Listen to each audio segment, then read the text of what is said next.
I'm going to start with a question because it's, appropriate. How many of you know somebody right now who is angry? Nobody? Okay, well, hey, if you don't, then that's good because that means you don't have Twitter or Instagram or Facebook or Snapchat or anything like that, because really all people use those for is to talk about what they're angry about. So, why do we do that? Not saying you're guilty of this, because I know you are. But people are always angry about something, it seems. And, maybe, just maybe, some of you battle with feelings of anger from time to time. You're easily irritated, maybe. I mean, I know I'm guilty of that. And so what do we do with these feelings of anger? How do we handle anger? In this series of emotions, we've started looking at the emotions of Jesus. And when you think of Jesus, some of the first things you think of are, compassion and love and grace and mercy. But Jesus also got angry. But here's the thing. When he did, he got angry in a way that still honored God. And so the title for today's message is Angry Like Jesus. Pretty self-explanatory. We're going to be looking at what it means to be angry like Jesus. And now before we start talking about, anger and all the things that make us mad and how we deal with it, just for fun, I want us to do this. Just for fun, everybody look this way. Stop taking notes. If you're taking notes, look this way. And I just want us to smile. Right? Just smile. Just smile. And if you forgot how to smile, it's just, you just take this, just smile. You can maybe even chuckle a little bit. It can be fake. If you have to fake it, fake it. But what I want you to do is with this smile, I want you to remember that it may be rough out there. You may be mad, you may be angry, but there's still a lot of reasons to smile and be grateful. To be grateful that we have been given an example in the Son of God of how to be angry in a way that still honors God. And so one question a lot of people struggle with and a lot of people ask about anger is it a sin to be angry? Is it a sin to get angry? Right? If I get angry, is God angry at me? The answer is, very clearly in Scripture, no. Right? Being angry isn't a sin. So I want us to understand that as the ground level for where we're coming into this message at. But I also want us to understand that anger can very, very quickly lead to unproductive and very destructive, sinful behavior. And so now you would probably agree that there's a lot of sinful anger in the world. Everybody's angry about something or everything. But we learn in Ephesians 4, it's not actually a sin to be angry. It's how that anger affects you. Look at what Ephesians 4 says. We start in verse 26. It says, in your anger, do not sin. So anger is not a sin. But in your anger, do not sin. Don't let your anger lead you to do something inappropriate. Then he says something that might speak to you. Maybe if you're angry, or if you know somebody that's angry. He says, do not let the sun go down while you are still angry. Don't keep that bitterness inside, right? Don't harbor that in your soul. You know anybody that does that? And they just hold a grudge. Don't look around. That makes it awkward. But it happens. And so he says, do not let the sun go down while you are still angry. And he finishes in verse 27. He says, and do not give the devil a foothold. Now, foothold isn't a word we use a lot, but foothold in the Greek means a place or room. Right? And so you can imagine it this way, that you're trying to keep evil out of your house, but you leave the door cracked. That's what anger does. Right? The devil can come through that crack, and he just gets his foot in the door, and that's all he needs. Now he's got access to what's inside. And so don't give the devil access. Don't give him room. Don't give him place. Don't give him a foothold. And so that foothold could be why so many families are struggling and fighting, because they've left a foothold of anger unresolved. They've let the sun go down on their anger. It could be why so many friendships are hurting and why so many friendships break, because we're letting our anger drive us to sin. It could be why, if you're not careful, your unrighteous anger is going to lead and compromise your witness. And so in your anger, don't sin. Be very careful not to give the devil a foothold with that anger. So we're going to be looking at Matthew's gospel. And in Matthew 21, before we read, at a time when Jesus got angry, right? That's what happens in Matthew 21.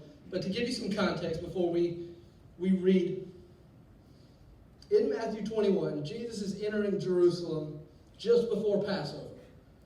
All right, and if you don't know what Passover is, in the first century, every Jew in the Roman Empire would travel to Jerusalem for Passover. It was this big, massive celebration. All right, and in fact, a Jewish historian named Josephus said Jerusalem on average had about 40,000 people in it. But during Passover, they went up to have around 250,000 people.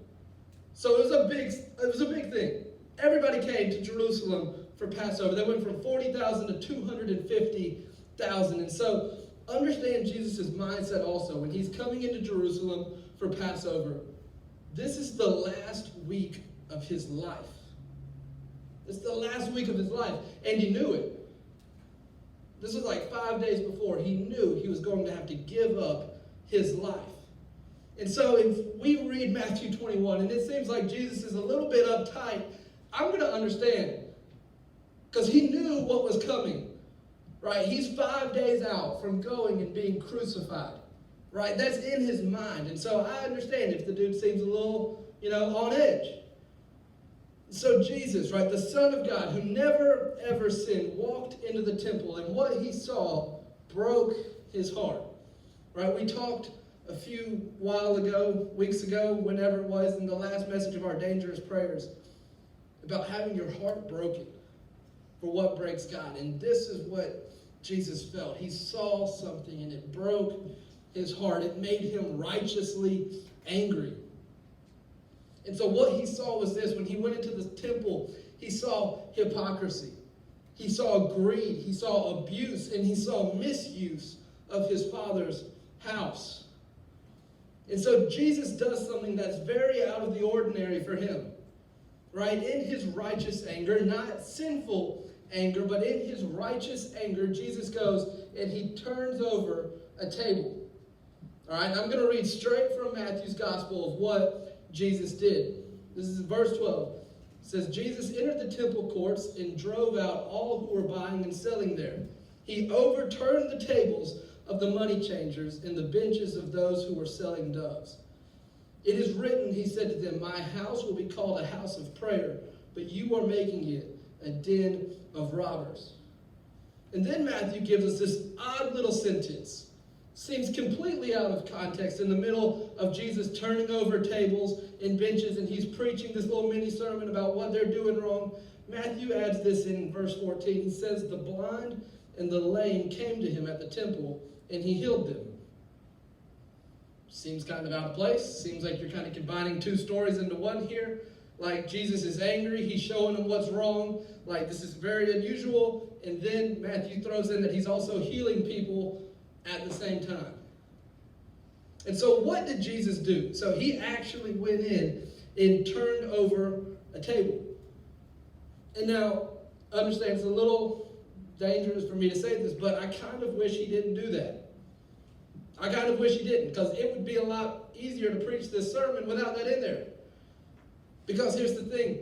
Some of us turn over too many tables.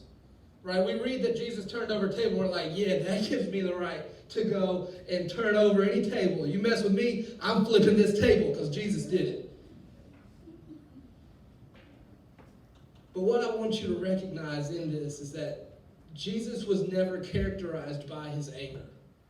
When you think Jesus, you don't think anger. He did get angry, but it wasn't often. It wasn't every single day. Right? Matthew didn't write this like, yeah, this is the fourth time this week this dude's been flipping tables. Like, no, Jesus was not characterized by his anger. In fact, we know Jesus, he's known for his love, not for his anger. Jesus is known for his love. And so when you think about Jesus, the first thing, like we said, is not, oh my gosh, that dude was always on edge. He was always angry. He's always flipping tables. He's always giving it to people. Like, the first thing you think of, the stories that you imagine are the ones of him loving people, right? Loving the outcast, touching the lepers, healing people that were sick, forgiving sinners, right? It was love. And so my goal in this message is not just to like inspire you to go home and flip the kitchen table and be like, that'll teach you to criticize me for getting a B. What's up, Mom? Jesus flipped tables, so am I. Max told me I could. No, that's not what we're doing. What we want to do is understand that when we get angry, we want to be angry in a way that does not discredit our witness as followers of Christ. Not in a way that hurts our relationships, not in a way that dishonors God. But when we're angry, we want to be angry, but we don't want to sin. And so what I want to show you tonight is 3 very simple but very specific things that we can learn from Jesus in this story of how to be angry in a way that will not dishonor God, but how to be angry in a way that still honors him. And so the first thing we're going to see is this. Notice Jesus wasn't angry about what others were doing to him. Jesus was angry on behalf of those who were being mistreated. Right? Check this out. Jesus wasn't offended at what somebody said about him or did to him. But his heart broke and he got angry over the mistreatment of others.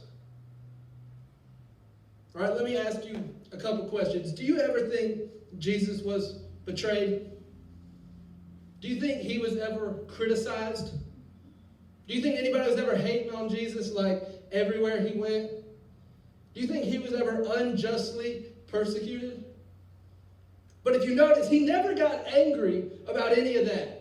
He never got angry when somebody criticized him. He didn't get angry if someone disagreed with his views. He didn't get angry when somebody posted something they didn't like.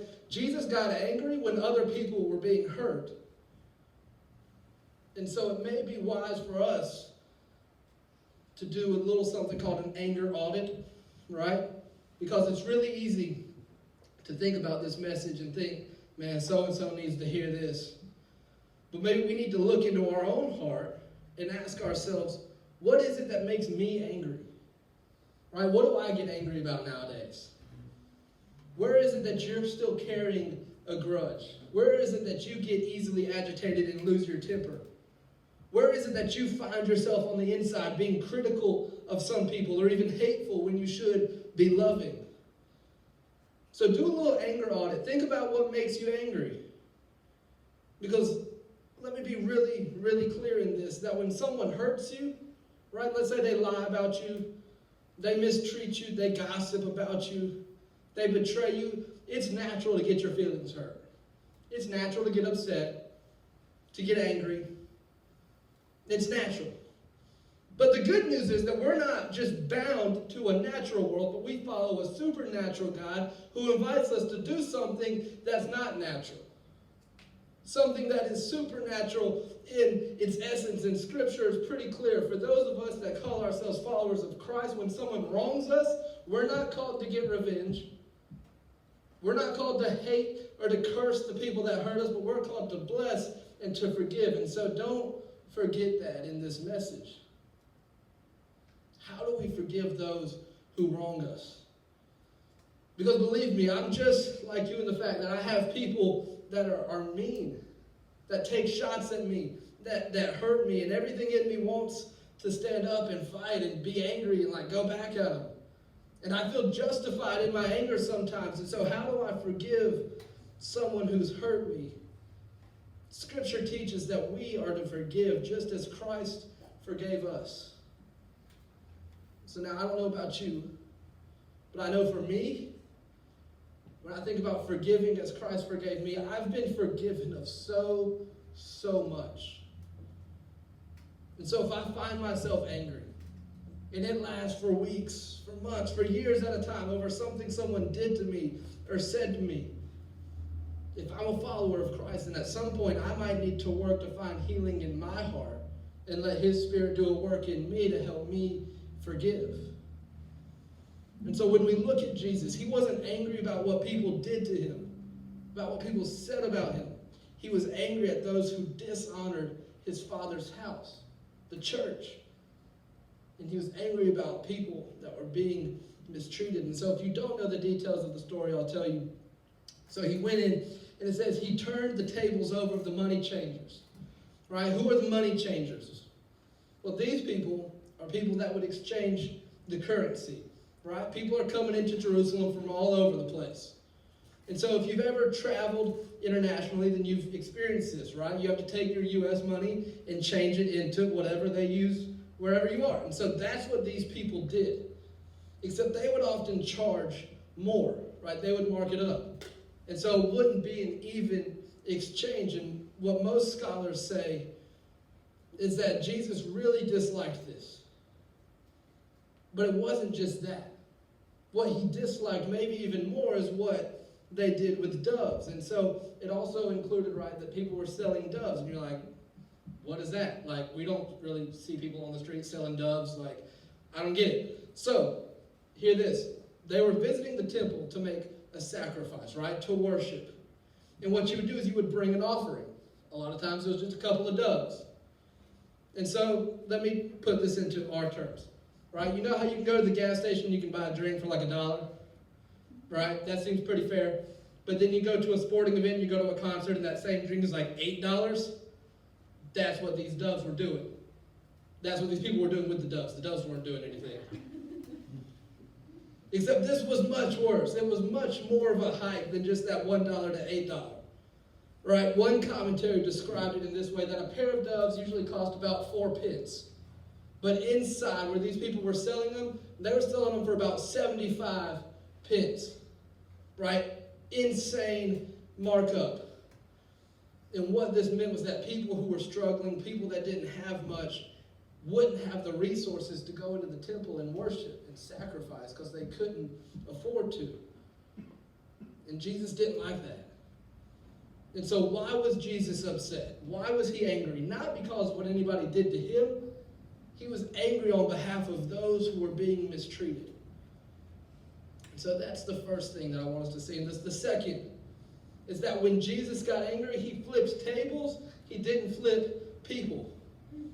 All right, now somebody needs to hear this. He flipped tables, but he didn't flip people. He didn't flip off people. He didn't punch. He didn't get in a fight. He didn't cuss anybody out. It's been said that this table that he flipped actually represented the system that supported the hypocrisy and the mistreatment, right? Because it was on this table that the exchanging of money happened. And consequently, the hurting of these people was being done. And so it was the table that he overturned. It wasn't the people. And so in other words, when he turned this table over, he was disrupting the system that was continuing this injustice. He flipped the table, but he didn't flip people. And again, we should be careful. Because whenever we feel strongly about something, it's easy for us to put our perspective and twist it and try and justify it into a righteous anger. Right? Well, I have a right to be angry. We try and justify this stuff, but just because we feel strongly about something doesn't mean we're right. All right, I just want to go ahead and put that out there for you. Just because you really feel strongly about something doesn't mean that you're right. Doesn't mean that we should be out there looking for tables to flip. Jesus wasn't walking around looking, waiting to get angry and like, so many people in their effort to be right about everything have forgotten to be loving. That's what we're called to do. Right? It was the Apostle Paul who said, now these three things remain: faith, hope, and being right. And the greatest of these is being right. No, he said these three remain: faith, hope, and love. And the greatest of these in love. And so let's make sure that when we're angry, we don't let our anger justify us being unloving. It doesn't justify us responding in a sinful way. Because our goal as Christians isn't just to be right. Our goal as Christians is to always be loving. That everything we do is from a place of love. And so how can we be angry like Jesus? Well, we can not take things so personal, not get angry about what people do to us, but we're going to be angry on behalf of others. We're not going to flip people. We'll flip a table if it has to, but we're not going to seek them out. And the third thing is that when Jesus got angry, he loved and healed those who were hurting. All right, remember, think back to the story that we read. That verse that we said was just kind of stuck in there. Who couldn't get into the temple to worship? Right? It was the poor. It was the sick. It was the blind, the lame, because they didn't have the resources. We talked about the price that was getting just outrageous. And so Jesus didn't just come in here and flip these tables, but he looked for opportunities to help the hurting and to heal the sick. Right there in the middle of his righteous anger, it wasn't just a table flipping moment, but it was a people loving moment. Right? Look back at that verse. Because Matthew made sure we understood in the middle of his anger, the Son of God still healed people. Right? It says the blind and the lame came to him at the temple, and he healed them. In fact, if you look through the four Gospels, right? Matthew, Mark, Luke, John, every time you see Jesus get angry, he never yelled. He never went and got on social media and made a mean post. He didn't get upset and say, I'm leaving the church and never coming back. Every time you see him get angry, you see him always follow it with helping or healing someone. Every single time he stayed and he helped to right what was wrong. So how do we do it? Everybody good? Everybody okay? Do we need to smile again? All right. So let's do something for fun. Because I like to pretend sometimes that we're in the Bible or that the Bible's happening now. Right? Just for fun. So let's pretend this story is happening now. Imagine what would happen in our culture today when Jesus goes and he exposes the corrupt money changers, right? When he exposes that these people have been charging way more than they're supposed to. Right? It's a big news story exposing the corruption. It's trending on Twitter. And then you know what we're going to do? We're going to cancel the money changers. We're going to cancel because that's what we love to do. We love God so much that we're going to cancel the evil money changers. Because cancel culture it's a big thing. Anytime a celebrity or an athlete or a politician or a pastor or a company, anytime somebody says something wrong, or it doesn't even really have to be wrong at this point, just something that we disagree with or that the popular view disagrees with, they're done. They're canceled. They're wiped off the face of the earth. You never hear from them again. One statement, one wrong thing, and we just discount everything else they've ever done in life, and they're gone. They're done. And so think for a minute about Jesus, right? Think about the people that hurt or mistreated him. Right? Now, I can give you a short list of people that hurt Jesus, right? The Pharisees, Pilate, Herod, Judas, even Peter, who all wronged, hurt, betrayed, lied about, misjudged Jesus. And Jesus didn't cancel any of them. He didn't cancel any of them. The Pharisees that were just so wrong. Pilate, who was wrong. Herod, who was wrong. Judas, who was wrong. Peter, who was wrong. But just because you're wrong doesn't mean that you're canceled. Because I'm so thankful for a God who didn't cancel me when I was wrong. Right? When I did something wrong, when I sinned against God, I'm so thankful for a God who looks at us and cancels my sin, but doesn't cancel me. He forgave me even when I sinned against him, and he continues to forgive me every single step of the way, and he continues to forgive. And so I'm the evidence, right? My life shows you the faithfulness and the love and the grace and the mercy of a God. A God who has every right to be angry at my sin, at your sin. But instead, he poured out his anger on his son, who was innocent on a cross. And he judged sin when Jesus paid the price for it. When Jesus defeated sin, death, hell, and the grave. So I'm so thankful for a God who canceled my sin but didn't cancel me. And in fact, Paul said it this way in Colossians 2. He says this, he says, For forgave all our sins. He canceled the record of the charges against us and took it away by nailing it to the cross. In this way, he disarmed the spiritual rulers and authorities. He shamed them publicly by his victory over them on the cross. God canceled my sins, but he didn't cancel me. And so who is Jesus? He's the Son of God who came to seek and save the lost. He didn't come for the healthy, but he came for the sick. He didn't come for the righteous, for the people that have it all together, but he came for sinners like you and me. He came to show the love of God, the grace of God. And what made the Son of God angry was anything that separated people from knowing the love of God. And so when you get angry, and you will, don't sin. Let's grow beyond being so easily offended and not get angry about ourselves when people hurt us. Instead, let's use what we have to help those in need like Jesus did. And so if you do need to flip a table. But don't flip a person, because our goal isn't to be right. Our goal is to be loving. Our goal is to be loving. And so in your anger, don't sin. Because we live in a very divided world where people are angry about everything. There's always one side or the other, and they're just constantly angry and fighting. But here's the thing, living in a very divided world means this. It means that a very divided world needs a very unified church. And so I'm hoping we can be a unified church, a unified youth group. I'm hoping that we can understand our battle is not against flesh and blood. It's not against people.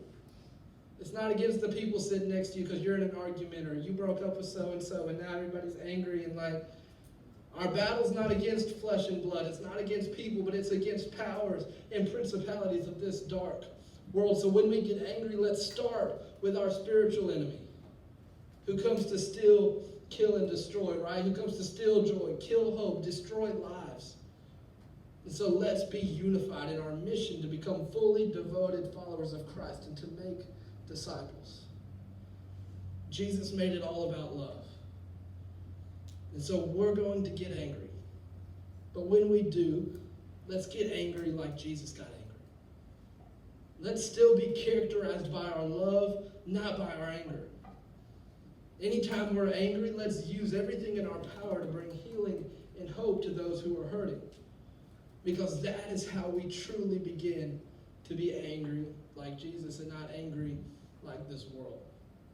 And so during this last song, during this time of prayer, this time of reflection, maybe you've been there, or maybe you're still there, and you're angry. Or you know you might not be right now, but you're going to get angry like the next time somebody just looks at you the wrong way. Like, let's be honest, some of us are that way. Do you like that? Do you enjoy that? Because if we're honest, none of us want to be mad. And if you do, then there's deeper problems that we need to talk about. But you have that opportunity tonight to come to God and say, God, take my anger. Help me learn to not be angry about what people are doing to me. Help me take the focus off myself, because that's what it is. When you get angry, you're being selfish. You're prioritizing your feelings, your wants, your desires, and you're not seeing the people that are hurting. Jesus didn't care what anybody did to him. He got angry when people that couldn't defend themselves were being hurt. And so maybe you need to spend this time and just think about what gets you angry. Do you get angry like Jesus, or do you get angry like everybody else that's lost in this world? Or maybe you just need to spend this time and come and confess to God the things that you're struggling with, the things that you're fighting, the battles that you're in, the sin that's in your life, because maybe through this message you can understand that God doesn't look at you and just get angry. That sin that's in your life that you're trying to hide because you don't want God to be angry with you, you can bring it to him tonight. You can lay it down. You can surrender it, because when he looks at you, he loves you, because he created you for a purpose, on purpose. And so you can take that to him. You can leave that here. Because we don't serve a God of anger. Jesus was never characterized by anger. He's characterized by love. And like we talked about last week, that love crosses lines. So whatever you feel has been separating you from God. Maybe it's just been the fear of coming to God because you don't want him to be angry. You can come to him tonight with the peace and with the comfort of knowing he's not going to receive you with anger, but that he's going to receive you with love, with arms open to forgive and heal, just like he did in this story. And so however you need to respond, if you need to talk to somebody, do so during this last song, and then I'll come up and close with a word of prayer. So as this song plays, you respond however the Lord leads.